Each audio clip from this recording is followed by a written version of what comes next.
കണ്ണൂരിൽ എൻഡിഎയുടെ തെരഞ്ഞെടുപ്പ് പ്രചാരണത്തിന് ആവേശം പകർന്ന് സുരേഷ് ഗോപി എംപി. ജനങ്ങളെ കയ്യിലെടുക്കുന്ന വാക്കുകളിലൂടെ നിരവധി പരിപാടികളിലാണ് അദ്ദേഹം പങ്കെടുത്തത്. പ്രചാരണ പരിപാടികളിൽ മികച്ച പൊതുജന പങ്കാളിത്തമാണ് ഉണ്ടായത്.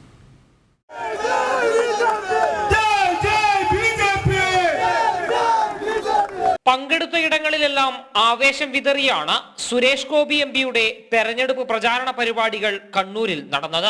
ആദ്യമെത്തിയത് കണ്ണൂർ കോർപ്പറേഷനിലെ സ്ഥാനാർത്ഥി സംഗമത്തിൽ. ചെറുതെങ്കിലും കാമ്പുള്ള പ്രസംഗം, കുറഞ്ഞ വാക്കുകളിൽ വോട്ടർമാരെ കയ്യിലെടുത്ത മടക്കം. പുന്നാട് പരിപാടിയിൽ പങ്കെടുത്ത് നേരെ എത്തിയത് കണ്ണവം വനവാസി കോളനിയിലേക്ക്. വനവാസികളെ അവഗണിച്ച മുന്നണികൾക്ക് ബദലായി ബിജെപിക്ക് വോട്ട് ചെയ്യേണ്ടതിന്റെ പ്രാധാന്യം ബോധ്യപ്പെടുത്തിയ ശേഷം അടുത്ത ഇടത്തേക്ക്.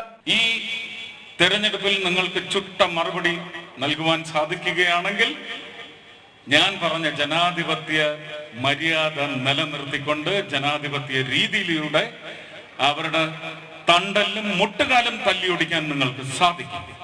അത് സംഭവിക്കട്ടെ. തുടർന്ന് പാനൂരിലും തലശ്ശേരി തലായിയിലും പരിപാടിയിൽ പങ്കെടുത്തായിരുന്നു അദ്ദേഹത്തിന്റെ മടക്കം. കെ സുബിത്തിനൊപ്പം മിഥുൻ പിള്ള, ജനം, കണ്ണൂർ.